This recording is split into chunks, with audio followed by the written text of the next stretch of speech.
हरे कृष्ण। आप सबका स्वागत है। थोड़ा हम सब कीर्तन करेंगे। आज 16वें अध्याय में प्रवेश करना है। 15 कल खत्म हो गया, ठीक है। कीर्तन करते फिर थोड़ा रिवीजन करके 16वें अध्याय में प्रवेश करते हैं।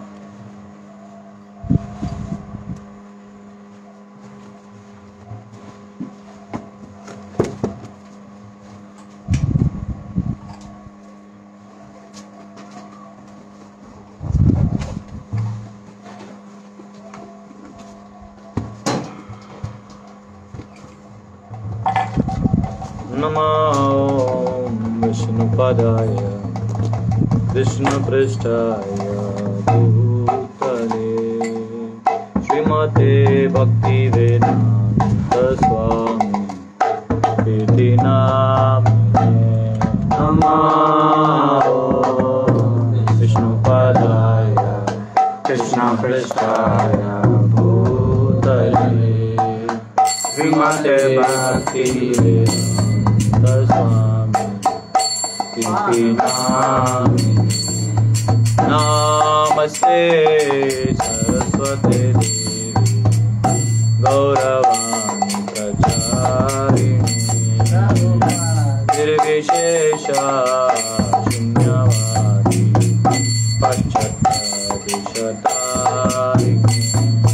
नमस्ते सरस्वती देवी गौरवाणी प्रचारिणी निर्विशेषा शून्यवादी पाश्चात्यदेशतारिणी।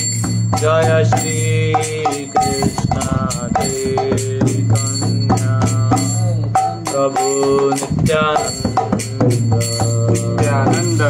अद्वैत गदाधर श्रीवासदि भक्तवृंद। जय श्री कृष्ण चैतन्य प्रभु नित्यानंद श्री अद्वैत गदाधर श्रीवासदि भक्तवृंद। हरे कृष्णा कृष्ण कृष्ण हरे हरे हरे राम राम राम हरे हरे। हरे कृष्णा कृष्ण कृष्ण हरे हरे हरे राम राम राम हरे हरे। हरे कृष्णा कृष्ण कृष्ण हरे हरे हरे राम राम राम हरे हरे। हरे कृष्णा कृष्ण कृष्ण हरे हरे हरे राम राम राम हरे हरे। हरे Krishna Krishna Krishna Hare Hare Hare Ram Ram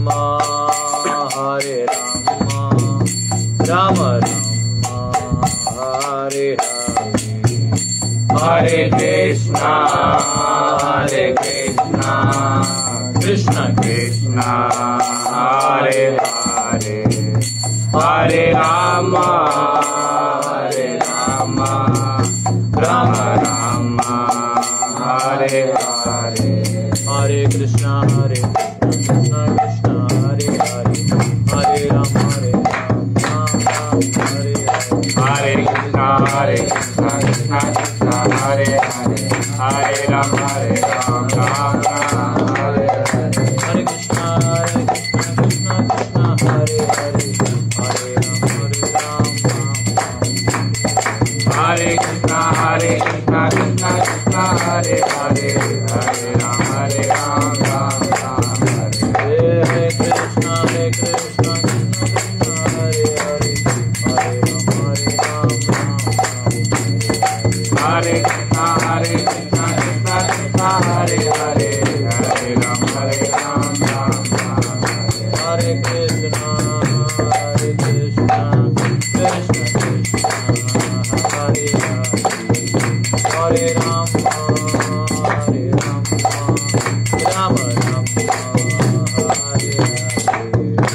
Hare Krishna, Hare Krishna, Krishna Krishna, Hare Hare, Hare Rama, Hare Rama, Rama Rama, Hare Hare, Hare Krishna, Hare Krishna,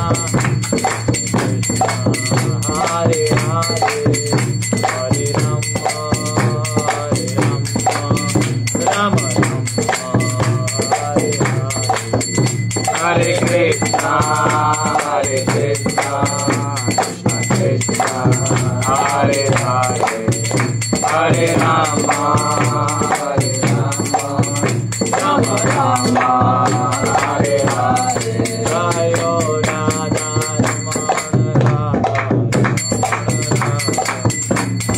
Radha Raman Radha,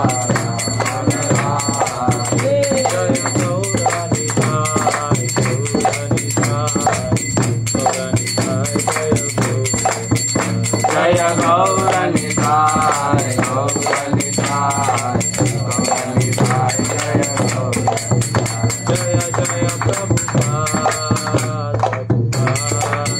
Prabhupada, Jaya Jaya Prabhupada, Prabhupada.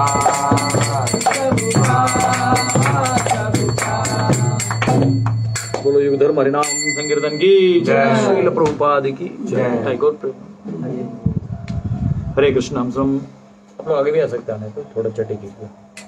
अगर आप में से 15वां अध्याय हमने खत्म कर दिया और 15वां अध्याय 13वां 14वां 15वां कैसे कनेक्टेड है, सिर्फ चैप्टर लिंक बताइए। 13 का 14 से क्या लिंक है?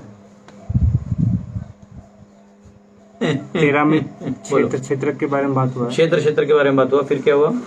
फिर 14 में ना लिंक क्या है? तो ऐसा क्या है जो 14 को खींचा गया? खड़खड़ आना चाहिए। ये नहीं कि क्लास में सुबह उठा फिर सोच रहे हो, ऐसा नहीं। दिन रात ये मनन करो। हाँ वेरी गुड, जोरदार तालियां। क्षेत्र जो है 3 गुणों से बंधा हुआ है तो उसको जानना भी जरूरी। तो भगवान ने बताया। अब 3 गुणों से बंधा हुआ है ये भी मालूम है। ये मालूम है कि ये काला ग्रीस है, मुंह में लगेंगे तो काला होगा। ये ग्रीस काला है, मेरे हाथ को लगेगा और मैं मुंह को लगाऊंगा, इससे खाना खाऊंगा तो पॉइजन हो जाएगा। ये जानना भी जरूरी है। तो नहीं खाना है, इससे दूर रहना है, ये जानना जरूरी है। तो कैसे दूर रहना है? सगुणान समदित्तेतान ब्रह्म भूयाय कल्पते माम चयो अव्याभिचारेण भक्ति योगेन सेवते। जब आप भक्ति करिएगा तो अपने आप 3 गुणों के प्रभाव से हट जाइएगा। Simple, as simple as that. फिर 15वां का क्या लिंक है? अचानक से पेड़, उल्टा पेड़ कहां से आ गया? कैसे इससे परे जा सकते हैं? वो तो बाद में, पर उल्टा पेड़ कहां से आ गया? पहले 15.1 में तो उल्टा पेड़ आ गया, परे का बात ही नहीं है। उल्टा पेड़ ही भौतिक संसार जैसे गुणों का वर्णन हुआ है। हाँ वो क्षेत्र और ये गुणों का जो कॉम्बो इफेक्ट है 15 में आया था, समझा? फिर पूरा उल्टा पेड़ क्या है उसका, उसे निकलेगा कौन वो बताया। पुरुषोत्तम योग, ऊपर वाला जो व्यक्ति है जो रूट के ऊपर है, कौन? भगवान स्वयं। उनको कैसे प्राप्त किया जाता है, वो क्या करते हैं, और ये जीव से उनका क्या संबंध है, प्रकृति से उनका क्या संबंध है। मम एवांशो जीवलोके जीवभूत सनातन। हाँ ये मेरा अंश है, ये मेरा है। जैसे आपका बच्चा गलती करे, अब पुलिस पकड़ के ले जाए तो आपको घर पे आराम से खाना खाते हैं? चल भी चल होगा मन, क्या हुआ, क्या गलती किया, 2 थप्पड़ आप लगाएंगे, माफी मांगो बाबू साहब से, माफी मांगो तो गलती माफ करवा के वहां से ले जाते हैं। तो वैसे ही भगवान देख रहे हैं कि ये जीव फंसा हुआ है और अनादिकाल से फंसा हुआ है। कब से? अनादिकाल। कई लोग ये बकवास क्वेश्चन पूछते रहते हैं, हम वहां थे तो कैसे आ गए, वहां द्वेष के हैं हम। बकवास क्वेश्चन है। लिखा है प्रभात ने क्लियरली, सबका अपना स्टोरी है, जाके कृष्ण से मिलो अपना स्टोरी पूछो। तो अपने को स्मार्ट समझते क्वेश्चन पूछ के, जबकि ये क्वेश्चन सबसे फुलिश है। क्लियरली कहा अनादिकाल से, आप काउंट ही नहीं कर सकते, इतने काल चक्र पार हो चुके हैं कि अब कई बार काल आके भी गए, मतलब काल आके ही असंख्य बार जा चुका है। उसका चक्र तो छोड़ ही दो, और उसमें ये दिन रात साल जन्म छोड़ ही दो, गिन ही नहीं पाओगे आप। तो बेसिकली अब आपका स्टोरी लेके तो कोई घूम नहीं रहे, हर किसी जीव को खुद का स्टोरी मालूम है, तुम्हारा क्या रहेगा। और ये कोई कॉलेज या कंपनी नहीं है जो कोई, हाँ फिजिक्स कॉलोनी भाव है इसमें, तो भाव क्या हुआ था ये कौन जानता है। एनीवेज, तो ये बताया। फिर अब 16वें अध्याय में क्या होने वाला है। 15वें अध्याय में ये बता दिया कि जो ये समझ जाए, वहां भी भक्ति बताया। क्या बताया? भजती, भजती शब्द है। 15.18 खोलो तो शायद 18 में, 15-18 में हम लोग पढ़ते ना भगवान का। 19 में 19 यो माम एव सम्मूढ़ो जानाति पुरुषोत्तमं स सर्वविद् भजति माम सर्वभावेन भारत। वो मुझे हर रूप से जब वो मेरा भजन करेगा तो वो मुझे प्राप्त कर लेगा। ये भगवान ने वापिस वही 14 का कंक्लूजन वापिस 15 के कंक्लूजन में, और वही 13 का भी कंक्लूजन है। देख रहे हो? सब में भक्ति। हाँ, आप भक्ति का पूरा मतलब जो भक्ति का प्रॉपर अंडरस्टैंडिंग होना चाहिए वो 13 से 18 अध्याय में है। फिलोसफिकल अंडरस्टैंडिंग 7 से 12 में भक्ति का सिद्धांत एस्टेब्लिश कर दिया। परम पुरुष कौन है, क्या है, कैसे। 1 से 6 में जो है वो निम्न लैडर है। निम्न मतलब ऐसे भी बहुत हाई लैडर है। निष्काम करना भी आजकल आसान नहीं है। आजकल क्या, कभी आसान नहीं है निष्काम। कल एक जगह में गया था, शिंगफू या कुछ तो था वो फाइटिंग वाला, उधर टीचर क्या बोल रहा था सबको कि आपको निष्काम रूप से करना होगा। बोला अरे वाह, मतलब आपको अगर मटेरियल रिजल्ट भी अच्छा लाना है ना तो निष्काम करना पड़ता है। मतलब वो कह रहा है कि आपका फोकस जो डाइवर्ट हो जाता है। आप सोचोगे मुझे पैसा मिलेगा इसलिए मैं करूंगा, तो नहीं, फिर आपको रिजल्ट नहीं मिलेगा। तो निष्काम भाव तो वहां भी है, लेकिन वो फिर भी निष्काम है। निष्काम कर्म योग है, जो भगवान के लिए कनेक्शन में निष्काम करते। वो बहुत उधर से लाते लाते भगवान ने भक्ति योग बता दिया। पूरा फिलॉसफी बता रहा है कि भक्ति योग कैसे है, काम कैसे करता है। समझ रहे हो? ठीक है, अब हम लोग 16वें अध्याय में आएंगे, जहां पे आपको मालूम उल्टा पेड़ था।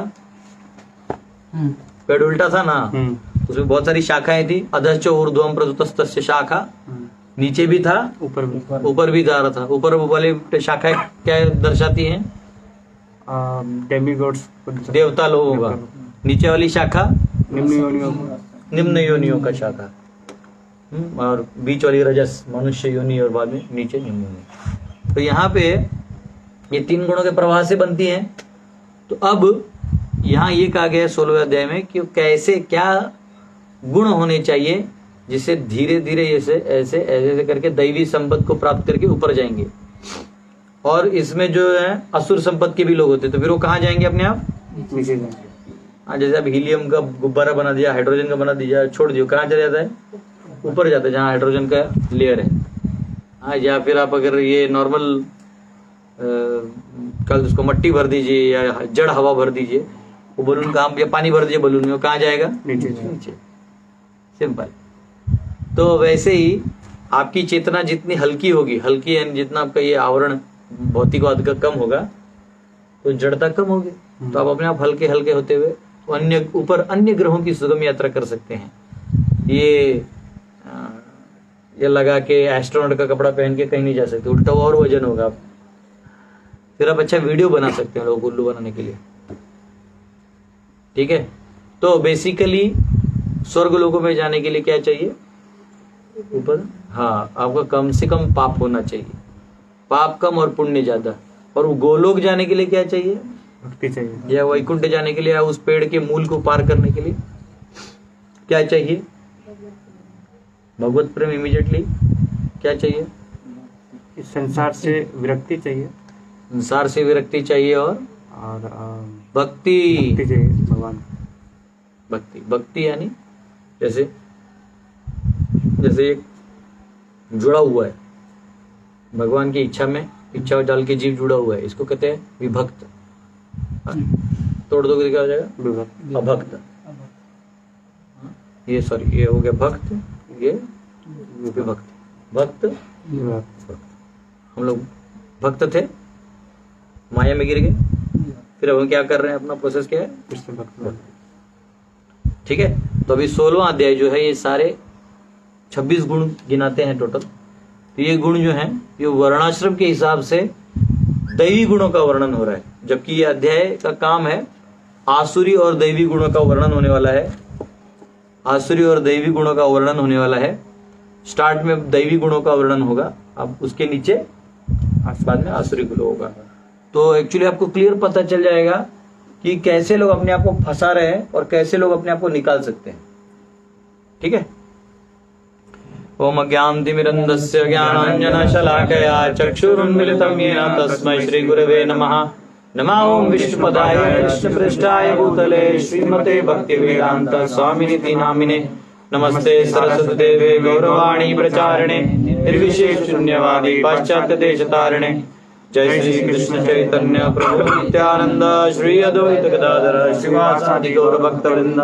हरे कृष्णा कृष्णा कृष्णा हरे हरे, हरे राम राम राम हरे हरे।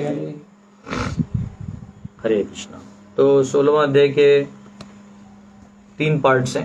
एक्चुअली बोर्ड क्या है, सिर्फ ये इतना पार्ट्स लिखने के लिए बोर्ड यूज करना पड़ता है। नीचे आपको डिक्टेट कर दे रहा हूँ। इस अध्याय का नाम है the divine and demoniac natures. इसको आप कहते हैं दैवी और आसुरी संपत्ति गुणों का वर्णन कह सकते हैं। 16वां अध्याय में 24 श्लोक है, जिसमें 1 से 9 जो है वो ट्रांसेंडेंटल एंड डेमोनियक क्वालिटीज हैं। क्या है? ट्रांसेंडेंटल एंड डेमोनियक क्वालिटीज, यानी दैवी और आसुरी गुण। उसके बाद 10 से 18 जो है द डेमोनियक नेचर, आसुरी गुण। और 19 से 24 results of demoniac activities and the choice of elevation और डिग्रेडेशन।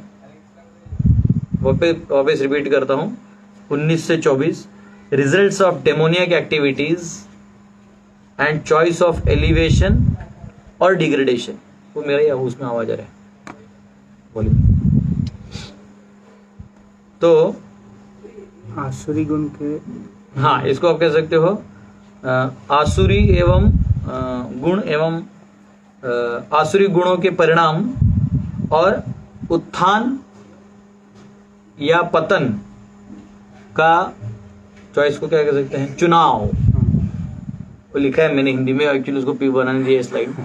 मैं गलती से क्या वो कल ही बनाया था, उसको भेजना भूल गया, फिर आज सुबह भेजा तो आज शाम में देगा वो बना के आपको भेज देंगे। आज रेडी नहीं है। तो बेसिकली चुनाव करना है हमको कि क्या हमको आसुरी बनना है कि दैवी गुणों का ग्रहण करना है। ठीक है। तो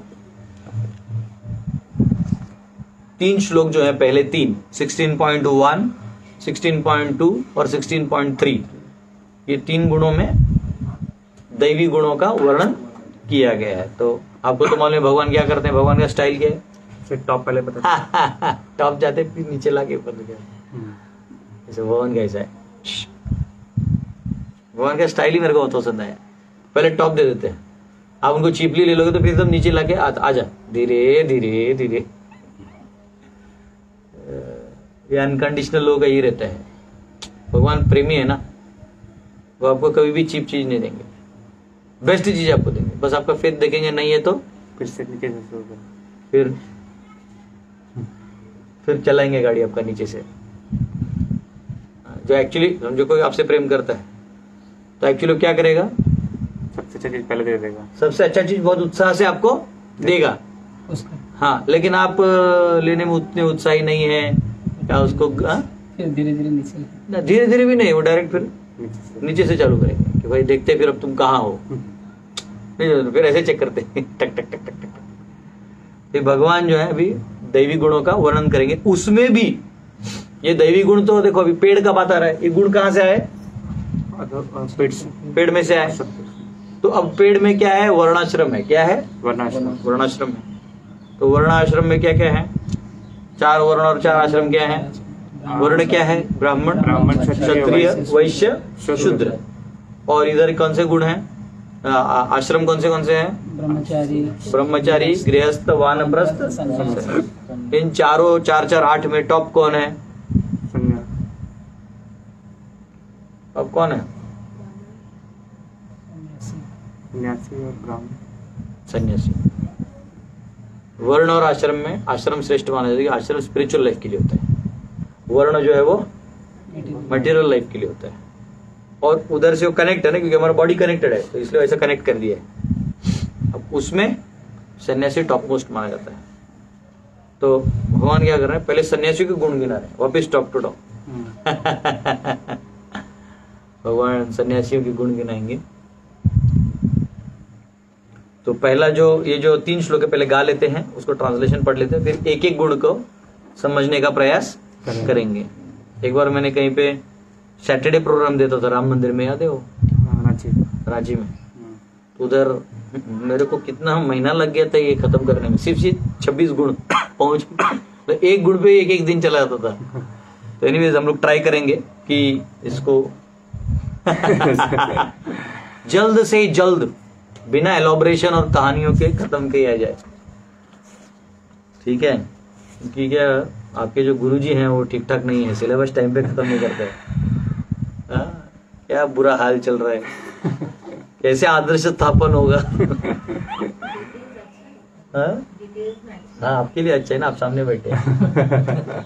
जो ऑनलाइन बैठे वो वेट कर रहे हैं कब ये कोर्स खत्म करेगा, परेशान करके रखे हैं। कभी भी मैसेज डाल देता है, कभी 7 से 8 होता है, 8 से 9 होता है, कभी भी बुला लेता है। पागल है, पागल। एक्चुअली वो जो मेन टाइम था ना, उसमें जब खत्म हो गया उसके बाद वो इतना वॉलेटाइल हो गया है कि अभी मेरे को मैं खुद चाहता हूँ कि जल्दी वो लास्ट 18वां का लास्ट लोग आए और मैं संन्यास ले लूं। एनीवेज बहुत सारा काम भी बचा है। हरे कृष्ण। तो चलिए श्लोक पढ़ लेते हैं। श्री भगवान उवाच अभयं सत्त्व संशुद्धि ज्ञान योगा व्यवस्थिति दानं दमश्च यज्ञश्च स्वाध्यायस्तपार्जवम् अहिंसा सत्यम क्रोध त्याग शान्तिरपैशुनम् दया भूतेषु लुप्तम् अमार्दवम् ह्रीरचापलम् तेजक्षमा धृति शौचम् द्रोहो नातिमानिता भवन्ति सम्पदम् दैवीमभिजातस्य भारत। भगवान ने कहा, हे भरत पुत्र, निर्भयता, आत्मशुद्धि, आध्यात्मिक ज्ञान का अनुशीलन, दान, आत्म संयम, यज्ञ परायणता, वेद अध्ययन, तपस्या, सरलता, अहिंसा, सत्यता, क्रोध विहीनता, त्याग, शांति, छिद्रान्वेषण में अरुचि, समस्त जीवों पर करुणा, लोभ विहीनता, भद्रता, लज्जा, संकल्प, तेज, क्षमा, धैर्य, पवित्रता, ईर्ष्या तथा सम्मान की अभिलाषा से मुक्ति, ये सारे दिव्य गुण हैं जो दैवी प्रकृति से संपन्न देव तुल्य पुरुषों में पाए जाते हैं। तो ये सारे गुणों को यहाँ पे गिनाया हुआ है। तो ये ऐसा कहा गया है, प्रभुपाद समझाते हैं कि अगर ये सारे जो गुण भी बताए गए हैं, ये कौन से गुण में आते हैं? 3 गुणों में। सात्विक है। ये कौन से हैं? सात्विक, सत्व गुण है। तो कैसा कहा जाता है कि शुद्ध सत्व का जो प्लेटफॉर्म है उस पर आने के लिए सत्व गुण होना जरूरी है। पर ये हमेशा याद रखना चाहिए कि सत्व गुण भी क्या है? बंधन कारक है। क्या इसे बांधती है? सुख से और ज्ञान से। लेकिन कभी कभी क्या होता है, कोई चीज का हमको ज्ञान हो जाता है तो हमको बांध सकता है। जैसे फॉर एग्जाम्पल आपको मोबाइल का चीज मालूम है कि ये इसमें ये आता है, ये सिम कार्ड डालने ये ऐसा होता है, वो ऐसा है, ये इस पे डिस्प्ले अच्छा हो जाता है, जो भी। तो आप क्या कर जाते हैं, उसको दूसरों के मोबाइल लोग मैं बताता हूँ, इधर मुझे मालूम है, इधर मैं मालूम, या जैसे आपको मुक्ति का मार्ग भी मालूम है। तो ये ज्ञान हुआ। तो उस ज्ञान का जो ज्ञान है इन द सेंस वो जो अंडरस्टैंडिंग होना चाहिए तो आपको आ गया, लेकिन आपको रियलाइजेशन नहीं आया है, साक्षात्कार नहीं है। तो उस अंडरस्टैंडिंग को बताने में उसमें भी आनंद आ सकता है, तो वो भी सात्विक आनंद कहलाएगा। इसलिए उसमें भी शुद्ध सत्व क्या है? जब उसको आप करुणा भाव से करते हैं, दया भाव से, कि नहीं मैं इस जीव का उद्धार करना चाहता हूं, इसलिए मैं ज्ञान देना चाहता हूं, तो वो बन जाएगा शुद्ध सत्व। अन्यथा वो क्या बन जाएगा? केवल सत्व जो बंधन कारक है। इसलिए कई लोग थोड़ा बहुत पढ़ लेते हैं और बताने में उनका ज्यादा रुचि होता है कि हमारा सुनिए, हम आपको उद्धार करेंगे। अब समझे? तो वो ईगो है, वो मिश्रित हो गया, समझा? वो शुद्ध सत्व नहीं हुआ, वो टोटली विष्णु के प्लेजर के लिए कनेक्ट नहीं हुआ, क्योंकि वो कनेक्ट ही नहीं हुआ था। तो आप जो भी बोलोगे वो भी कनेक्ट नहीं होगा, वो इन्फो टाइप ही रहेगा। आप समझे ना? पता नहीं, ये बहुत सटल पॉइंट है। मतलब जैसे मुझे मृदंग नहीं आता है, तो जो नहीं आता है तो मुझे उतना जोश होगा नहीं, तो नेचुरल मुझे उतना चाव होगा नहीं। फिर तो एक वो है कि मराठी में बोलते ना, वासरत लंगड़ी गाय शानी, कि जो लंगड़े गाय होते हैं, बच्चे बाछे होते हैं, बच्चा लोग होते हैं ना गाय में, उनमें लंगड़ा गाय भी हो तो उसको बड़ा माना जाता है, क्योंकि भाई बड़ी है वो। वैसे तो वैसे आपको थोड़ा कुछ, बाकी लोग कुछ नहीं आता है, आपको थोड़ा आता तो आप स्मार्ट बन जाते हो, लेकिन क्योंकि आपको उतना आता नहीं, तो जितना आता है उतना तक ही आप लेके आ सकते हो। तो ज्ञान और सुख जो है ये क्या है? बंधन कारक। आदमी पुनः पुनः ज्ञान और सुख का अनुभव करना चाहता है। तो ये जो अभी चीजें हैं ये सात्विक है, लेकिन इसको जब भक्ति से जोड़ दोगे तो क्या हो जाएगा? शुद्ध सत्व। और अन्य जो भी गुण है आसुरी गुण, ये रजोगुण अथवा तमोगुण के प्रभाव में आते हैं। और क्या होता है रजोगुण और तमोगुण के प्रभाव में आने से? आप पेड़ के नीचे नीचे नीचे नीचे, हाँ, उल्टे पेड़ के नीचे नीचे, यानी वैसे तो आप तथाकथित दिखने के लिए आप ऊपर जा रहे हैं, मतलब जो मटेरियलिस्टिक है, जो ये पेड़ को सीधा समझता है, वो क्या बोलेगा? हम तो ऊपर जा रहे हैं, हम तो ऊपर जा रहे हैं भैया। हम तो, लोग बोलते हैं ना कंपनी में, अरे तुम भी ब्राइब ले लिया करो, क्या प्रॉब्लम है, तुम भी रिश्वत ले लो। देखो हमने रिश्वत ली है, कुछ हुआ आज तक? करोड़ों में खेल रहे हैं। आज मेरे पास 5-5 गाड़ियां हैं, 10-10 ड्राइवर्स हैं, मेरे पास क्या नहीं है, माँ है, सब है। आजकल तो माँ भी खरीद, पहले दीवार मूवी के टाइम में तो माँ खरीदी नहीं जाती थी, अभी वो भी मिल जाती है। माँ भी बोलती बेटा कौन से बेटे को ज्यादा पैसा है, वो आ जाएंगे। हाँ? तो व्यक्ति जो है वो सारा कुछ वो नीति तोड़ के पैसा कमाने में लगा हुआ है, लेकिन वो जानता ही नहीं कि पेड़ उल्टा है। जो ये जानता है पेड़ उल्टा है, उसको जाना कहाँ है? ऊपर है। भाई ये सब हटाओ, असत्व गुण का अवलंबन करो। तो सत्व गुण क्योंकि सुख देता है, तो ये सभी जो गुण है अभी हम चर्चा करेंगे, ये स्वाभाविक रूप से आपको क्या देंगे? ज्ञान और सुख प्रदान करेंगे। और रजस तमस में जाइएगा तो, इसलिए मुझे लगता है ना, वो कौन सा भागवतम का श्लोक है? रजस तमस तथा तब भावः काम लोभदयश्चये चेत एतेरना विद्यम स्थितम सत्वे प्रसिद्धति। ये अलग है, वो अलग है। वो तथा रजस्तमो भाव, भगवान बोलते ना कि बेसिकली भागवतम श्रवण करिएगा तभी ये जो तमो और रजोगुण का प्रभाव खत्म होगा और शुद्ध सत्व का आप अवलंबन कर सकते हैं। तो बेसिकली ये अध्याय का गोल क्या है कि आप दैवी को समझिए, गुणों को समझिए, और तमोगुण के गुणों को समझिए, और दोनों के समझने के बाद आप अच्छा चुनाव करिए। अच्छा चुनाव क्या करना है? दैवी का ही करना है, तो कोई डाउट नहीं है।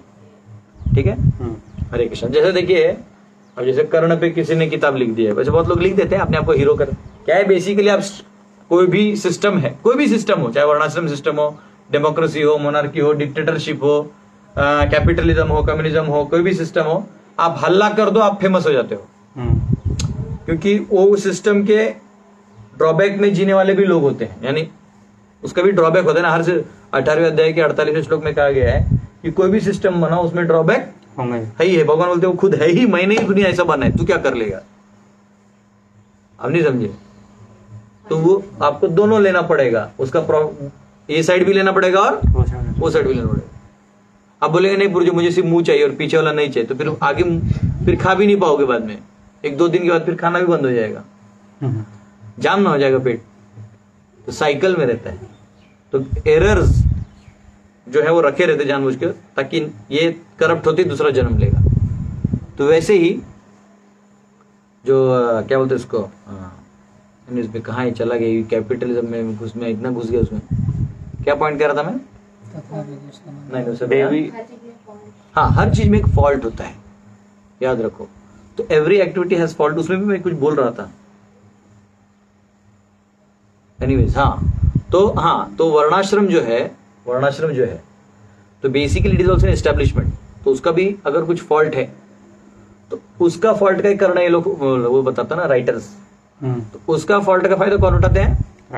राइटर्स।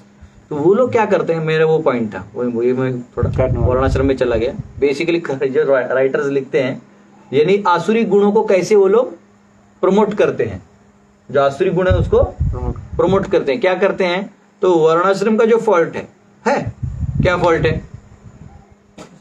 भाई सिस्टम है, कहीं ना कहीं अन्याय होगा, न्याय देते देते भी अन्याय होगा। आप ऐसे नहीं बोल सकते किसी में न्याय ही आएगा। मुझे किसी ने बोला पूरा पांडव सेना बोलते हो न्याय देंगे ये वगैरह वगैरह, तो हमारे हाथ से भी गलती होगा, बोला होगा। ऐसे भी लोग एनीवेज टॉर्चर्ड हो रहे हैं, उससे अच्छा सिस्टम रहेगा, और फिर एरर्स तो रहेंगे, क्योंकि एरर्स तो आपके कर्मों से आते हैं। वो सामने वाला राजा नहीं भी चाहेगा तो भी होगा।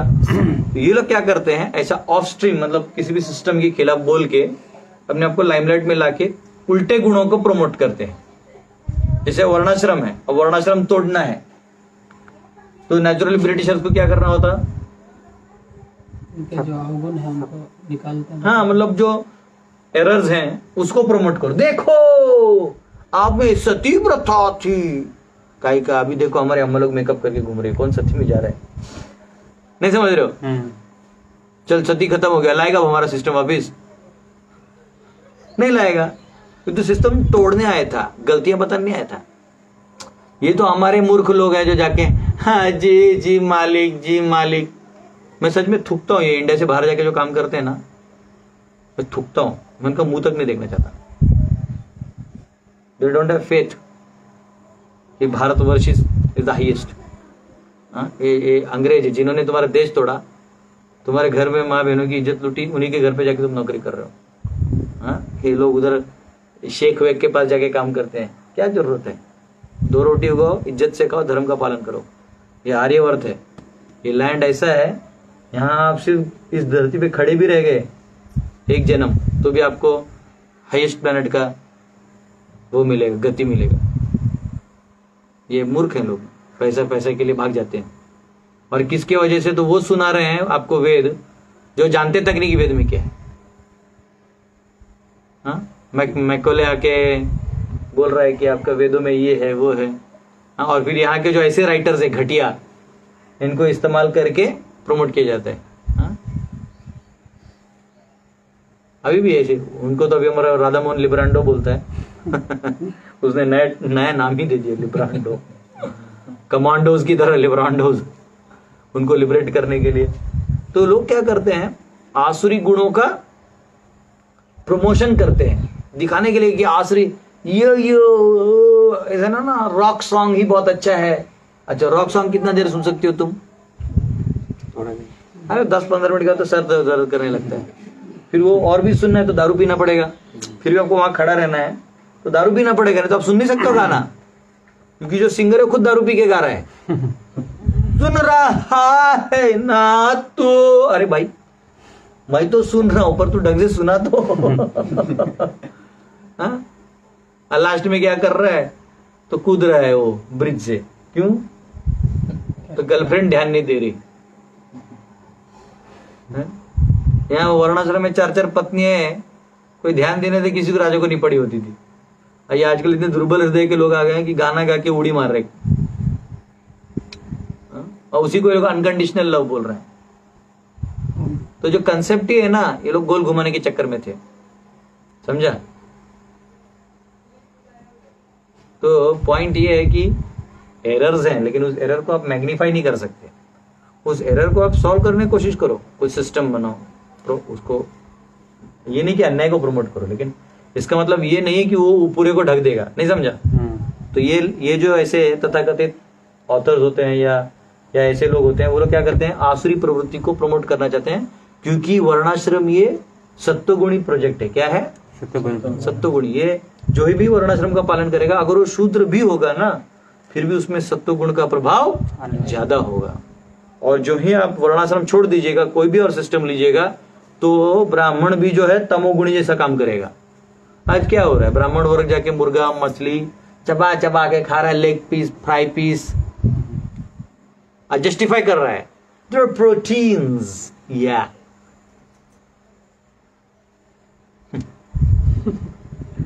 जान दो, अब मेरे को और भी प्यार से उनके प्रति बहुत ज्यादा प्यार उत्पन्न हो रहा है, तो मैं ज्यादा बोलूंगा नहीं, पर यही प्रॉब्लम है। तो सत्वगुण का अवलंबन समाज में होना चाहिए। और तो यहाँ पे जो गुण है ये अगर हम लोगों में कल्टीवेट करवा पाए, हम में अपने में कर लें तो बहुत बड़ा अचीवमेंट है। तो आइए इन गुणों को पढ़ते हैं। पहला है अभयम। पहला क्या है? अभयम। अभयम अभयम। अभयम सत्व संशुद्धि ज्ञान योग व्यवस्थिति। तो अभयम, अभयम यानी फियरलेसनेस। तो मैं ये कह रहा था उल्टा पेड़ में जो फल आ रहे हैं ना वो ये हैं, ये जो गुण है इससे पता चलेगा। तो यहाँ प्रभुपाद समझाते हैं द वर्ड अभिजातस्य is in reference to one born of transcendental qualities or godly tendencies is significant। अभिजातस्य यानी अगर कोई इस गुणों में जन्म लिया है तो बहुत ही अच्छा है। तो ये गुणों में जन्म भी कैसे होता है?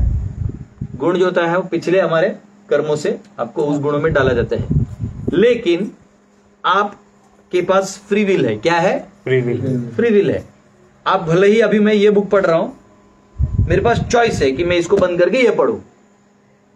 आप समझ रहे हैं? तो इसलिए यहां पे ये चैप्टर इसलिए इंपॉर्टेंट है कि गुण तो सारे हैं, सत्व गुण हैं, ये हैं, पर चॉइस किसके पास है? हमारे पास। हमारे पास है। अगर हम कोई बोलेगा नहीं नहीं प्रभु जी मैं जो क्या बोलते उसको मैं क्या करता, मुझसे ये हो नहीं पाया तो ये बेसिकली लाए है। क्या है? झूठ है। वो चाहे तो वो कर सकता है, वो करना नहीं चाहता, विल पावर नहीं है। ठीक है। तो यहाँ पे अभी वर्ण और आश्रम में पहला पार्ट किसका अभी गुण आ रहे हैं। पहले लाइन में जितने गुण है ये किसके हैं? सन्यासी के हैं। कौन से? अभयम, सत्व, संशुद्धि, ज्ञान योग व्यवस्थिति। ये जो चार हैं ये किसके हैं? सन्यासी के हैं। तो प्रभुपाद समझाते हैं सन्यासी कौन है। तो सन्यासी जो है, इससे पहले मुझे लगता है प्रभुपाद एक पॉइंट बोलते हैं कि अगर आप गर्भधान संस्कार करते हैं तो अच्छे जीव आपके घर में प्रकट हो सकते हैं। हाँ, पहले इसलिए विवाह के बाद गर्भधान संस्कार किया जाता था जिससे स्त्री को क्या कहते उसको, ऐसे श्रवण करते थे साधु महात्माओं से, उनकी चेतना क्या कहते उसको स्थित रहती थी भगवान में। तो फिर ऐसे भक्त घर पे जन्म लेते थे। तो एनीवेज, तो यहाँ पे वो पैराग्राफ है। फिर वर्णाश्रम में आते हुए प्रभुपाद जी समझाते हैं कि वर्णाश्रम में ये नहीं कि वो कोई कास्ट सिस्टम है या कोई डिस्क्रिमिनेशन वाला सिस्टम है, लेकिन ये कास्ट कैसे बने हुए हैं या डिविजन्स कैसे बने हुए हैं? कर्मों के हिसाब से। किसी को बुद्धिमान है, आज भी समझो कोई रॉ एजेंट बनता है या ऐसे का एजेंट बनता होगा या सीआई का आदमी बनता होगा, तो थोड़ी किसी अनाड़ी को जाके बैठाते होंगे, नहीं आप ही जाके बैठिए, वो तो सब पैसा लूट के गायब वो कर देगा। वहां वो चाहिए जिसको देश के लिए प्रेम है, समाज का व्यवस्था उसे मालूम है, कैसे किससे काम निकलवाना उसको अकल है, उसको राजनीति आती है, कब क्या बोलना नहीं बोल, उसको बिठाया जाएगा। तो गुण हुआ ना वो। अब प्रधानमंत्री किसको बनाइएगा?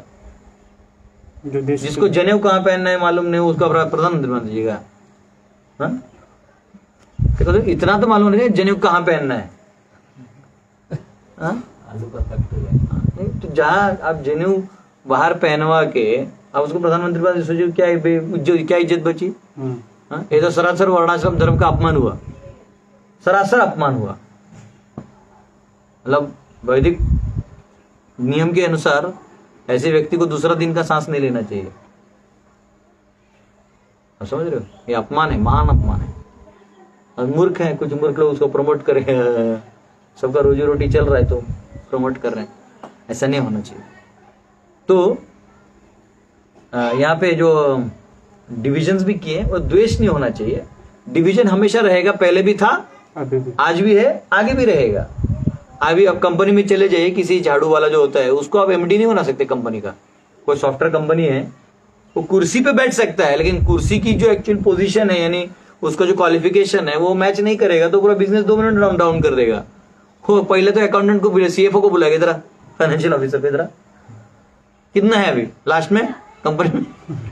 बोलेगा सर 2000 करोड़ है। कंपनी का कितना है महीने का खर्चा? बोलेगा सर 1 करोड़ का अपने को एम्प्लॉइज को पेमेंट देना पड़ता है और 2 करोड़ आता है। तो सुनो, इसे को पगार काटो, सब देखते हम, बैठा रहता है कंप्यूटर में टिपी टिपी टिपी टिपी दबाते रहता है। एक काम करो, 50-50 रुपए दिन का देके निकाल दो। हम वही देते थे झाड़ू वालों को।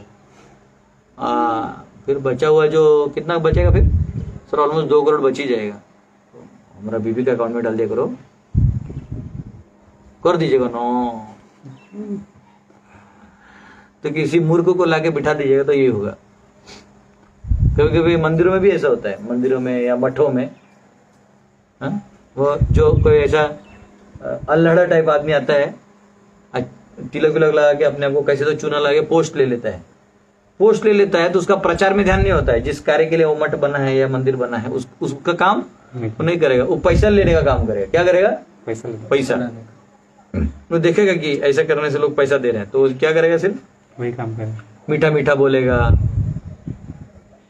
वही चीज वापिस 2 बार 10 बार बोलेगा। प्रभुपाद जी अमेरिका गए थे, आप लोग दान दीजिए। अरे भाई प्रभुपाद अमेरिका गए, वो 40 रुपए लेके गए, तू 40 करोड़ कमा के बैठ गए इधर, समझ रहे हो? तो पॉइंट ये हो जाता है कि और फिर वो आदमी ऊपर बैठेगा तो क्या करेगा?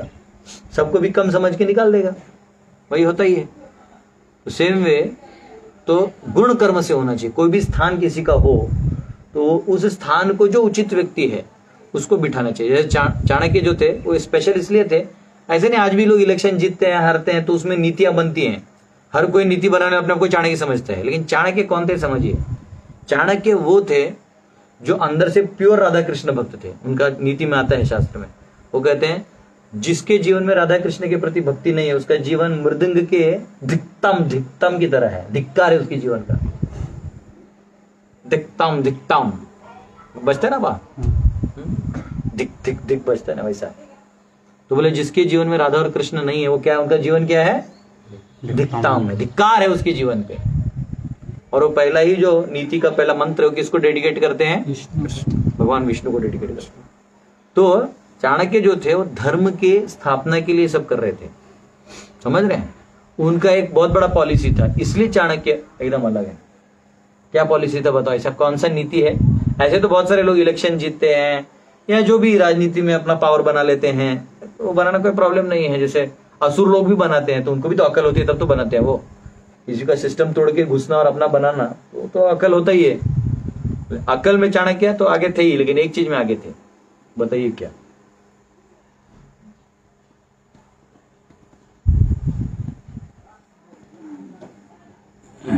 ब्राह्मणों के अकॉर्डिंगली समाज को ना, उन्होंने उचित लोगों को उचित स्थान दिया। क्या दिया? उचित लोगों को उचित स्थान दिया। इससे समाज व्यवस्था अपनी जगह रहती है। तो इससे एक क्लियर क्या होता है कि द्वेष होता नहीं, द्वेष का जगह ही नहीं है। तो हर कोई अपने अपने उचित जगह पे है, नहीं समझे? अभी द्वेष इतना, अभी क्या हो गया है?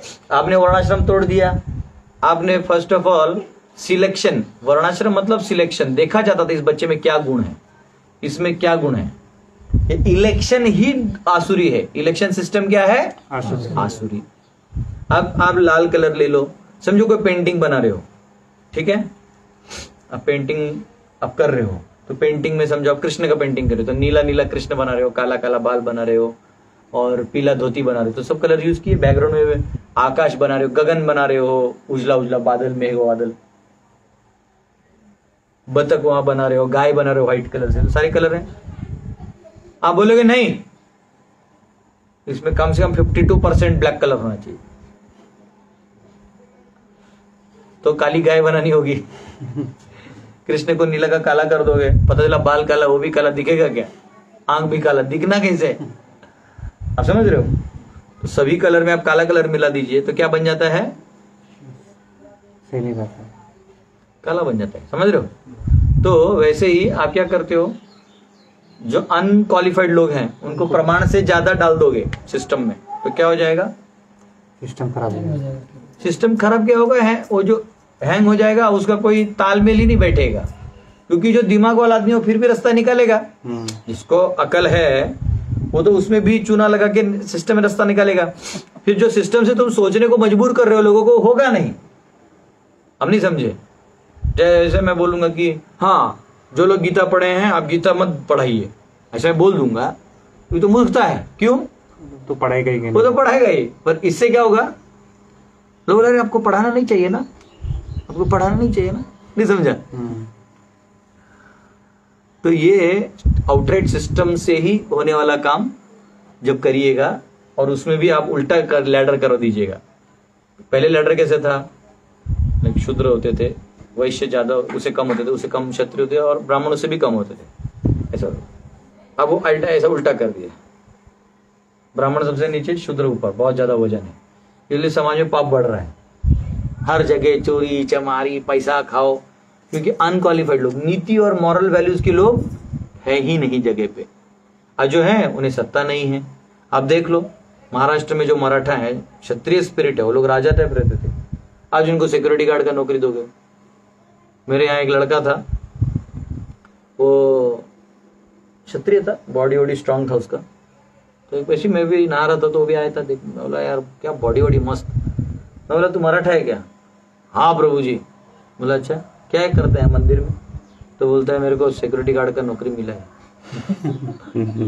मैंने बोला तेरे पूर्वज पूरे महाराष्ट्र में राज करते थे, तू यहाँ क्या कर रहा है? सिक्योरिटी गार्ड का नौकरी कर रहा है। मैं बोला पागल, जाके मंदिर बना, कुछ बड़ा कर, पैसा क्या समझ में है? उसको तब अक्ल आया, तब जाके उसने गौशाला खोला, ऐसा किया। तो लोग क्या है ना, लोगों को मजबूर कर दिया कि सोचने में, नहीं तुम नहीं कर सकते।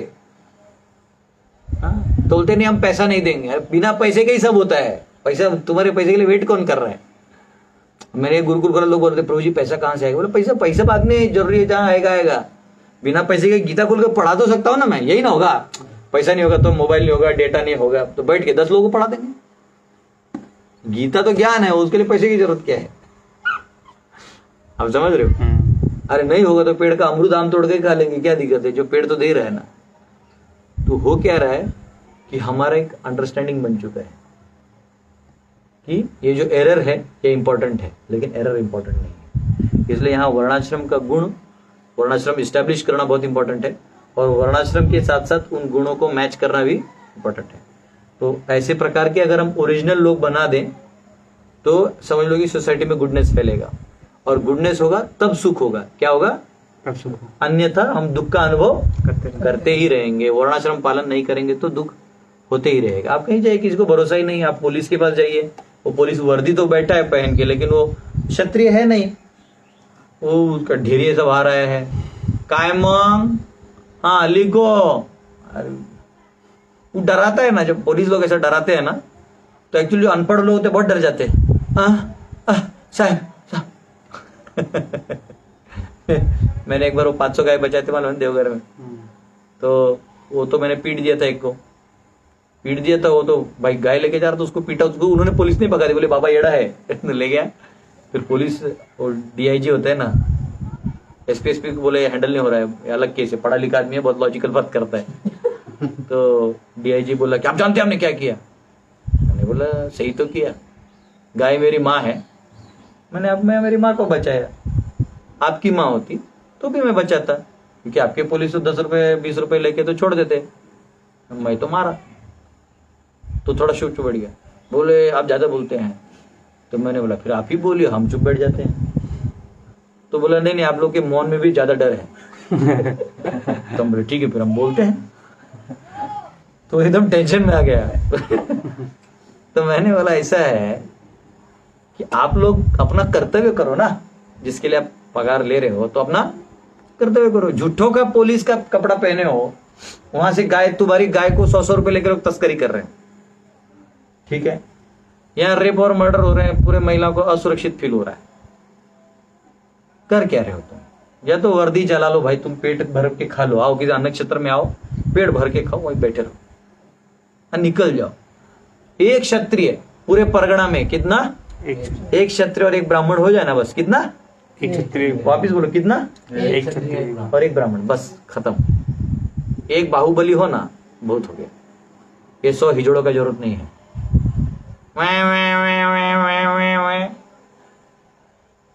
कोरोना को लाठीचार्ज से रोका जाता है, बताओ मुझे। कोरोना लाठीचार्ज से कोरोना रुकता है जी। और आपका जो प्रधानमंत्री हो जा जाके लाखों की संख्या में भीड़ में भाषण दे के आ जाता है बिना मास्क का। बताइए आप, मतलब कंफ्यूजन किसको क्रिएट कर रहे हैं समाज में? और समझे, ये तो क्या है कि जिसको आप कंफ्यूज करना चाहिए करिए। शास्त्र एकदम क्लियर है, सिंपल है। आध्यात्मिक विद्या जैसे है वो ब्राह्मण है। अब आध्यात्मिक विद्या का बेल्ट बड़ा होता है, यहाँ से लेके आप आयुर्वेद ले लीजिए, धनुर्वेद से लेके टॉप आत्मविद्या तक भी ब्राह्मण माना जाएगा। ये ब्राह्मण वर्ग हो गया, यज्ञ इत्यादि करने वाले पूरे ब्राह्मण हो जाते हैं। फिर क्षत्रिय हो गए, क्षत्रिय में राजा से लेके राजर्षि लेवल का आदमी से लेके लास्ट सिपाही तक, यानी जो क्षत्रिय कौन है वो गुण से पता चलता है। उसके सामने जो ही कुछ अन्याय होगा उसका खून खोलेगा, वो समझ लेना क्षत्रिय। आपको एग्जाम देके रिक्रूट नहीं करना चाहिए, हाँ हाइट कितना है, ये कितना है। शिवाजी महाराज का हाइट तो किसी आर्मी में नहीं जाता। छत्रपति शिवाजी महाराज जो हैं, बोलो छत्रपति शिवाजी महाराज की जय।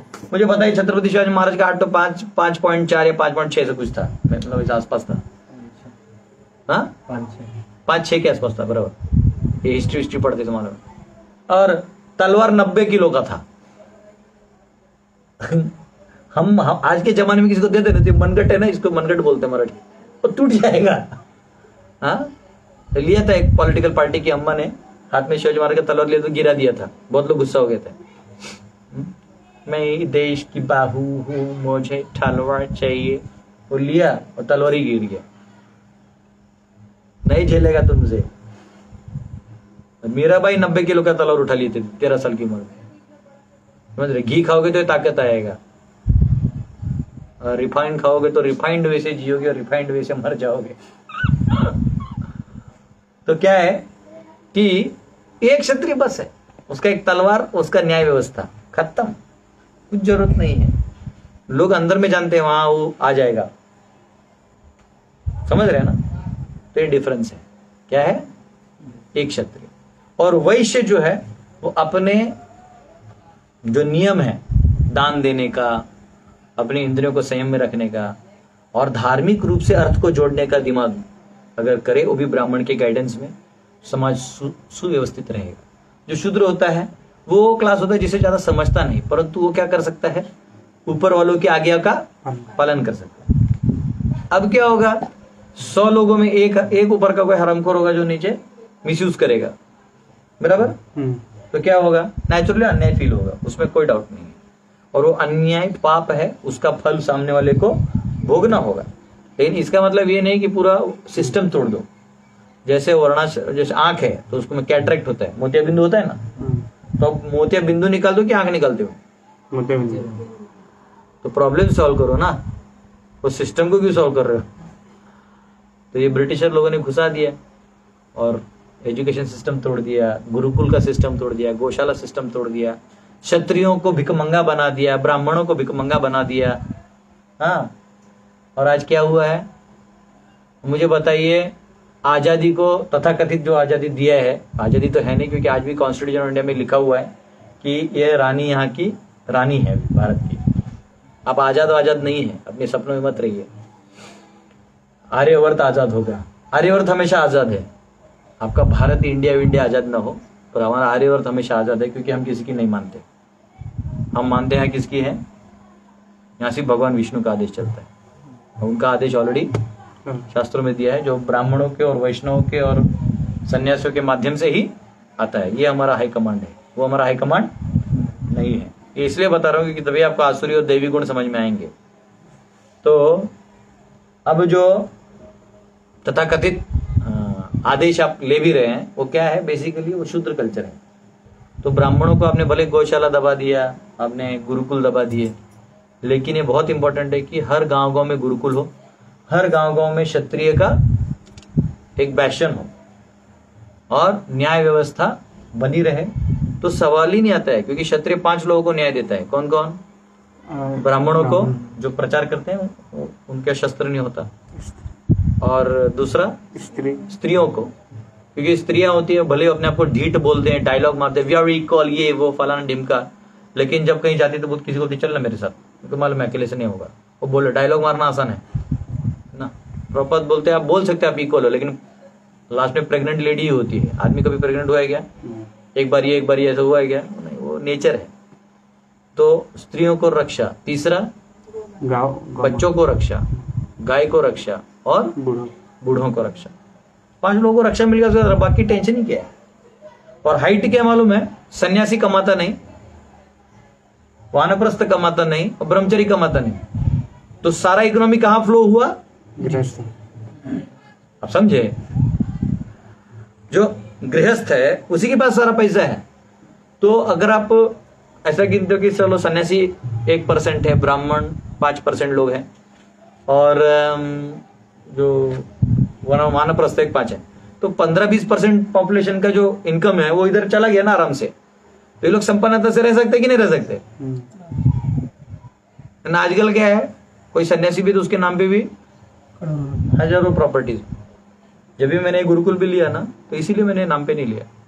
मतलब मेरे को सिर्फ दान लेने का अधिकार है, अपने नाम पे करने का अधिकार नहीं है। लोग बोलते हैं आपके नाम पे हुआ ना, ये हुआ ना। मैंने बोला देखो, मेरा एक्चुअल धन जो है वो जो प्रभु और गुरु के प्रति जो सेवा है वही मेरा धन है, और मेरा कोई धन, कोई ये घड़ी छीन ले, मोबाइल छीन ले, अरे जाते थे क्या करेगा, एटीएम छीन लेगा, ये नहीं करेगा। मैं वाले लोगों को बोल दूंगा एटीएम चला गया, पैसा मत डालो जाते थे क्या होगा, यही छीन लेगा ना। जो मेरा भगवान के प्रति फेथ है, श्रद्धा है, वो छीन सकता है क्या? नहीं छीन सकता। तो ये फर्क है। तो वर्णाश्रम में ये जो गुण है, दैवी गुण, इनका उपासना करना और इन गुणों को बढ़ाना, ये तभी संभव है अगर जब हम गुरुकुल खोलेंगे। क्या खोलेंगे? गुरुकुल खोलेंगे और बच्चों को बचपन से ज्ञान देंगे। और आज मैं देख रहा हूं, मैंने अभी 3 साल हो गए हमारा गुरुकुल खोल के। जैसे देखो यहाँ तो कृष्णा के मम्मी पापा भी आए हुए हैं। फर्क लग रहा है ना आपके बेटे में, है ना? हाँ प्रभु जी, लग रहा है ना? देखो ऑनलाइन वालों को आवाज थोड़ा थोड़ा आ रहा होगा, लेकिन यही सत्य है कि वो ऐसे नहीं, वो ऑलरेडी डिवोटी है, उनका बच्चा डिवोटी था, लेकिन कुछ तरीके, कुछ तौर तरीके, कुछ कल्चर, कुछ वैल्यूज ये बढ़ेंगे तब समाज में गुडनेस बढ़ेगा, और गुडनेस बढ़ेगा तब सुख बढ़ेगा, सत्व गुण का प्रभाव बढ़ेगा। उसमें जो विष्णु के समर्पण कर दे, जैसे 13, 14, 15 में लिखा है, तो क्या हो जाएगा? शुद्ध सत्व हो जाएगा। तो अभी ये जो श्लोक है उसमें अभयम, सत्व, समशुद्धि, ज्ञान योग, व्यवस्थित, ये 4 गुण किसके बताए गए हैं? सन्यासी के। तो अभयम क्यों कहा गया है? क्योंकि उसे किसी चीज का भय नहीं होता, वो भगवान के चरणों में समर्पित होता है। हाँ, तो कुछ भी हो तो देखो वैसे ये गुण सभी में होने चाहिए, ऐसे नहीं कि सिर्फ सन्यासी में होने चाहिए। प्रभुपाद लिखते हैं लास्ट में, ये गुण सभी में होने चाहिए, लेकिन टोटल मैनिफेस्टेशन कहाँ होता है? अभय का। हाँ, भय यानी क्या? जब आप किसी द्वंद्व में अपनी चेतना को लगाते हो, तो उस द्वंद्व में आप या तो ये साइड के हो, नहीं तो ये साइड के हो। जैसे क्रिकेट मैच होता है, समझो इंडिया पाकिस्तान मैच होता है, तो आप क्या करते हो? आपकी चेतना कहाँ लगाते हो? इंडिया में लगाते हो। जो बनिए है वो पैसा भी लगा देता है सट्टा में, लेकिन जो दिमाग वाला सी चेतना लगा के निकाल लेता है। और जो पाकिस्तानी लोग है वो कहाँ लगाएंगे? पाकिस्तान। अब ये गेम है, या तो इंडिया जीतेगी या तो पाकिस्तान जीतेगा, दोनों में से एक हारेगा। या तो बहुत ज्यादा थ्रिल होते हुए ड्रॉ होगा, लेकिन ड्रॉ के बाद वो फिर कोई तो कितने बाउंड्री मारे, कोई तो वो सब फिर ऊपर का जो अथॉरिटी वो किसी एक को जितवा देगा। तो बेसिकली एक जीतेगा एक हारेगा। जब एक जीतेगा एक हारेगा, तो आपका द्वंद्व में आपको सुख और दुख का अनुभव निश्चित है। तो भय क्या है? अब वो जो आर्टिफिशियल विक्ट्री लॉस जो आप अज्यूम करने वाले हो, वो भय है। जैसे आप गृहस्थ हो, आप क्या सोचते हो? अरे मेरा बच्चा वहां जाएगा, ये हो जाएगा, अरे मेरा पैसा वहां डूब जाएगा, अरे मेरा घर कहीं बारिश में भूकंप से टूट न जाए। मतलब हजारों हम सोचते हैं। अरे भैया वो है अभी, और नहीं भी तुम कुछ करोगे तो एक समय बाद वो चला जाएगा। तो जो ज्ञानी है वो काल चक्र के आगे हो जाता है, तो उसको टेंशन नहीं होता है। तो जो सन्यासी होते हैं ये इसलिए इनको भय नहीं होता, क्योंकि ये एक्चुअली द्वंद्व से निर्माण मोहा जित संग दोषा अध्यात्म नित्याभिनिवृत्त कामः द्वंद्वैर्विमुक्ता सुख दुख संगैर् गच्छन्ति अमूढ़ा पदम अव्ययम तत्। कि जो अमूढ़ा है वो ऑलरेडी इन द्वंद्वों से दूर है। तो कोई बोला प्रभु जी ये तो सन्यासी का आयुष ले लो, हम लोग गृहस्थ हैं तो हमको कैसे करना चाहिए? बहुत आसान है। क्या करना चाहिए? हमें सेवा भाव में रहकर करना चाहिए। ईशोपनिषद में मैंने बताया था, न कर्म लिप्यते नरे। कटहर का उदाहरण दिया था, तेल लगा के कटहर के अंदर हाथ डालते हैं तो चिपकता नहीं है ना। माता जी लोग कटहर का जैक फ्रूट, कटहर यानी जैक फ्रूट, हाँ, कटहल को हम लोग क्या करते हैं, काटते हैं। मैथिली में कटहर बोलते हैं, इधर झारखंडी में कटहल बोलते हैं, फणस मराठी में फणस बोलते हैं, हिंदी में क्या बोलते हैं, कटहल कटहल बोलते हैं। नहीं, कटहल हम लोग बोलते हैं हम लोग। हाँ, आप लोग थोड़े बाउंड्री वाले ना, इसलिए आप लोग बिहारी लोग के डर से ऐसा बोलते होंगे। तो पहले बिहारी था, हाँ, वो मैं बाद जानता में हूँ। लिखा करना हो गया। तो जैक फ्रूट है, इंग्लिश में जैक फ्रूट बोलते हैं, मराठी में फणस बोलते हैं। तो आप जब जैक फ्रूट काटते हैं तो अंदर में क्या हो जाता है, चिपकता है। चिप चिप हो जाता है। तो उसको आप लेके फिर उसको काटने तो क्या करते हैं, तेल लगा तेल लगाते हैं। तो सब करने के बाद भी आप सिर्फ हाथ धो लीजिए, हो गया। तो वैसे ही न कर्म लिप्यते नरे, कि अगर कोई कुर्वन् नेवेह कर्माणि जिजीविषेत् शतं समा एवं त्वयि नान्यथे तोस्ति न कर्म लिप्यते नरे। अगर कोई इस चेतना में कार्य करे कि ये भगवान का है सब कुछ, ईशावास्यम इदं इदं सर्वम, तो फिर आपका समस्या खत्म। उसे ना मौत का भय नहीं होता।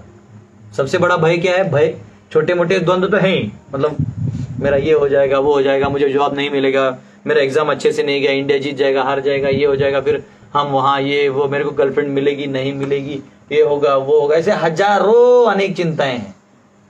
लेकिन ये सब फिर भी गौण चिंता है, जो फिर भी आदमी चला जाए तो ज्यादा बुरा नहीं मानता है। लेकिन एक चिंता ऐसी है जो बहुत टेंशन देता है, कौन सा, मृत्यु। मृत्यु सर्वहरश्चाहम। और गृहस्थों को इसका भय होता है ज्यादा, इसलिए जनरली माताओं को नहीं लेके जाया जाता। जहां लेके जाते हैं ना सर, तो वहीं तक रखा रहता है। एक बार उन्होंने वहां कर दिया तो स्मशान में जनरली माताओं को नहीं ले जाया जाता है, क्योंकि फिर वो रात भर उनको सपने में आते रहता है, हाँ, हाँ, हाँ। तो इसलिए उनको बोले भाई तेरा रात भर नौटंकी कौन संभालेगा, तू तेरी घर पे बैठ। तो इसलिए वहां नहीं लेके जाया जाता है। पर आश्चर्य है, एक्चुअली आप जहाँ पोस्टमार्टम के एरिया में जाओगे तो आजकल अम्मा लोग पोस्टमार्टम करते हैं। मेरे को टेंशन नहीं होला, अम्मा है कि जल्लाद है। हाँ, जल्लाद अम्मा। तो ऐसा है, क्योंकि जनरली जो मेरे को लगता है, सुना है, मैं तो कभी गए नहीं, पर जो मेडिसिन में पहले फर्स्ट ईयर में जाते हैं तो उनको डेड बॉडी पहले दिखाते हैं ना, डेड बॉडी दिखा के उसका ये सब हाथ पांव, बाप रे बाप। कुछ लोग उल्टी उल्टी करते हैं, कुछ लोग चक्कर आके भी गिर जाते हैं। तो सबसे बड़ा भय क्या है, मृत्यु का। और सन्यासी किस चीज से नहीं डरता, वो वेट करता है। वो क्या करता है, वेट करता है मृत्यु का, कि आए, हाँ, कोई आए तो ले जाए, मेरी लाख दुआएं पाए, हाँ? कोई ले जाओ मुझे यहां से, निकाल दो ये शरीर का कवच, थक गया हूं मैं इस शरीर को संभालते संभालते, मेरी चेतना भगवान में लगी, फालतू का कचरा मेरे, हाँ, शरीर पे लगा हुआ है। वैसा है, ये फालतू का है। ये एक्चुअली हमको लगता है बहुत, हम इसको वैल्यू देते हैं इसलिए, एक्चुअली फालतू है, ये कचरा है, हमारा ऑलरेडी स्पिरिचुअल फॉर्म है। तो जो सन्यासी वो वेट करता है, लेकिन गृहस्थ थोड़ा आसक्त होता है, थोड़ा द्वंद्व में होता है, और उसकी उतनी चेतना निकली नहीं होती, और वो निकलना चाहता भी है तो बीवी पकड़ लेती, कहाँ जा रहे हमें छोड़, आपके बिना हमारा कौन होगा। तो हाँ ये भी तो सही है, मेरे बिना तुम्हारा कौन होगा। तो पिछले जन्म में कौन था। तो बेचारा रुक जाता है, प्रभु जी संन्यास नहीं लेंगे, टेंशन मत लीजिए। उनको ऐसे लेक्चरों से कोई प्रभाव नहीं होने वाला। वो बाइक लेके वापिस चले जाएंगे, कौन सा, तोप चाची। ज्यादा तो डैम पे बैठ के चपा करेंगे और कुछ नहीं। तो जल्दी ऐसे कोई लेक्चर दिए तो माता लोग टेंशन होते हैं, मेरा पति पति पति मुझे, हाँ, डिस्ट्रैक्ट करते हैं। अगर कोई ऑनलाइन सुन रहा हो, पति पति मिलके तो दे, तो ये ऐसे बोलते रहते हैं, तुम टेंशन मत लो। तो ये जो कवच है, तो वेट करता है भक्त कब ये निकले। तो सन्यासी का एक गुण है अभयम। क्या है, अभयम। भय नहीं होता, उसे मालूम है कि मैं अवश्य रक्षिबे कृष्ण। कौन रक्षा करेंगे मेरी, कृष्ण। भगवान रक्षा करेंगे, मैं जहां भी हूं मेरी चेतना का रक्षा करेंगे, क्योंकि उसको ये सब का भय होता ही नहीं, खाना मिलेगा नहीं मिलेगा तो विश्वास होता ही है उसे ये भी मालूम है कि मेरे जो भी मेरे लिए जरूरी है वो भगवान मेरे। वो प्रभुपाद लिखते हैं कि वो अगर जंगल में भी जाता है अकेले से तो उसे क्या भरोसा होता है, भगवान मेरे साथ हैं, क्योंकि वो जानते हैं भगवान साथ में ही है। जंगल में भी कोई अकेला नहीं रहता है, भगवान हमेशा साथ में रहते हैं। आप पहाड़ में रहिए तो, आप अकेले सो रहे हैं तो, अकेले भाग रहे हैं तो भी भगवान आपके साथ है। आप कभी अकेले नहीं होते। इसलिए किसी भी सन्यासी को फालतू का डर नहीं पालना चाहिए। मेरे को सबसे बड़ा झटका लगा था जब मैं एक भक्त थे, किसी ने मुझे थोड़ा दान दिया था, तो किसी जोन में आ रहा था, मतलब जैसे इस्कॉन में जोन होते हैं ना, 1 जोन 2 जोन होते हैं, प्रचार के लिए जोन बनाया था। तो एक जोन से मेरे को दान आ गया था गुरुकुल के लिए, और मेरा गुरुकुल तो आउट ऑफ जोन्स है, तो और ऑलरेडी यहाँ मैं ऐसे बच्चों को पढ़ा रहा हूँ जो इकोनॉमिकली बैकवर्ड है, मैं खुद भी इकोनॉमिकली बैकवर्ड हूँ तब तक। तो किसी ने बोला, गुरु भाई ने मेरा, कि मैं तुम्हें थोड़ा दान दिला देता हूँ, आ जाना। तो मैं गया। तो सबसे बड़ा लाइफ का शौक क्या लगा मुझे मालूम है कि वो दान तो थोड़ा ही मिला, जो भी मिला, तो जो मिला मैं अकाउंट में डाल दिया। तो उधर के जो सन्यासी थे, ब्रह्मचारी भी नहीं, ब्रह्मचारी तो फिर भी नहीं, मतलब सन्यासी थे, बहुत बड़े लीडर हैं, उनका फोन आ गया, ये पैसा क्यों लिया? मेरे को इतना बड़ा धक्का बैठा ना, बोला भाई ये सन्यासी को क्या लोड होना चाहिए, नहीं समझ रहे हो? तो कभी कभी ज्यादा कैलकुलेटिव नहीं होना चाहिए। सन्यासी होने के बाद ज्यादा हमको मालूम होना चाहिए, भगवान ने मुझे भी दिया, उसे भी देंगे, आज उसे दिया कल मुझे भी दे सकते हैं, और नहीं दिया तो नहीं दिया। और एक्चुअल स्थिति है कि वो तो अरब, उनको तो काउंटलेस है, यहाँ कुछ नहीं है। उल्टा मैंने बोला ऐसे करिए, मैंने जो लाया है वो मैं आपको दे देता हूँ, आप ही ये प्रोजेक्ट चलाने के लिए महीना महीना भेज दीजिए फिर मेरे को क्या टेंशन है, कलेक्शन का खत्म हो जाएगा लोड। तो पॉइंट क्या है कि आसक्ति नहीं होना चाहिए। अगर सन्यासी है तो मैं मालूम होना चाहिए कि कभी कभी कुछ लोग क्या करते हैं, सन्यासी बनने के बाद भी जिस शिष्यों को वो पढ़ाते हैं, तो उस शिष्यों को पढ़ाते पढ़ाते वो ये भी देखते हैं कि वो शिष्य उससे ज्यादा बड़ा ना बन जाए। आप समझ रहे हैं? ये भी एक भय बना के रखते हैं। तो एक्चुअल सन्यासी जो होता है वो अभय होता है, वो जानता है कि मैं भी जो जानता हूं, मत्ता स्मृति ज्ञानम अपोहनम च, कहां से आ रहा है ये? भगवान से। मैं खुद ही उधारी पे जी रहा हूं। तो अगर इसे वो ज्ञान हो रहा है तो इसका मतलब उसके ऊपर किसकी कृपा है? और अगर मैं उसे रोकने जाऊं तो उसमें 2 गलतियां हैं। क्या गलतियां हैं? हाँ, भगवान के काम, भगवान के कार्य में आप रोकने का काम, अड़ंगा डालूंगा तो वो अपराध हो गया। और दूसरा क्या है? अपना कर्तव्य नहीं कर ना, वो तो ठीक है, कर्तव्य नहीं कर रहा हो तो समझ में आ रहा है। और एक क्या, ऑनलाइन वालों को पूछो कमेंट में, टाइम तो हो गया, मैं खत्म कर दूंगा ये पॉइंट से। पर अगर मैं अपने कोई भी सन्यासी है, जैसे कल सचिसुत बहुत बड़ा भक्त बन गया, गीता पढ़ा रहा है, अधिक गीता पढ़ा देख रहा है कि यार इन लोगों को नहीं पता, ये पॉइंट नहीं बताऊंगा, छुपा के रख दिया देख रहा है, एक ब्रिलियंट स्टूडेंट है उसमें से, बहुत समझ रहा है चीजों को, मेरे से भी आगे जा सकते हैं, उसके वचनों में ताकत हो सकता है, ये हो, उसको दबाओ। इसमें एक गलती है कि वो भगवान की कृपा जो वहां आ रही थी वो अपराध हो गया। दूसरा, प्रचार कार्य को रोक रहा है। प्रचार कार्य तो भगवान के कार्य को रोक रहा है। दूसरा, इसमें अज्ञानता क्या है उसकी? ये तो अपराध हो गया, एक साइड तो अपराध हो गया, उसमें सब आ गया। उसे लग रहा है उसका अज्ञानता क्या है? उसे लग रहा है कि वो ज्ञान दे रहा है, पर एक्चुअली में परमात्मा ज्ञान दे रहा है। हाँ, वो ठीक है, वो तो समझ में आ गया कि परमात्मा ज्ञान दे रहे हैं उसको, ये नहीं समझ में आ रहा है। इसमें और एक चीज है, एक प्रैक्टिकल अज्ञानता है उसमें। प्रैक्टिकल अज्ञानता ये है, देखो तो कमेंट में लिखा, ड्यूटी भूल जाएगा, ऐसा कुछ। नहीं, मेजर अज्ञानता ये है कि जिसके ऊपर भगवान ने कृपा कर ही दी हो अगर, तो तू क्या बिगाड़ लेगा? समझो, अभी लड़का नया है, बैठा है क्लास में, मेरे को तो मूर्ख दिखता है लेकिन चलो बैठा है तो बैठा है। कल को मैं सवाल पूछ रहा हूँ, डीप सवाल, और फटाफट जवाब दे रहा है, एकदम एब्जॉर्ब हो गया, तो द्वेष करने की क्या जरूरत है? अच्छा, मैंने द्वेष कर ही लिया, अरे ज्यादा बोल रहा है, इससे क्या होगा? मैंने अपराध तो कर ही दिया। दूसरा, मैं सोचूंगा कि मैं इसको दबाऊंगा, मेरा आधा एनर्जी उसमें जाएगा, एक्चुअली दबेगा ही नहीं। क्यों? भगवान की कृपा। अरे जब जो भगवान ने चूज कर रहे तो मैं होता भी कौन हूं? तो जनरली हमको लगता है कि हाँ, हमारे यहाँ से पैसा ले गया, तुम नहीं भी दोगे, चलो नहीं लिया तुम्हारे यहाँ से, पैसा नहीं आएगा, आएगा कहीं से भी आएगा, वो माध्यम बदल सकता है, या हो सकता है वही माध्यम से भी आ जाओ वापस, और तुम दबाव में आ जाओ, सभी हो सकता है। या ऐसा भी हो सकता है कि हम तुम्हारा झोन ही ले लें, ऐसा भी हो सकता है। तो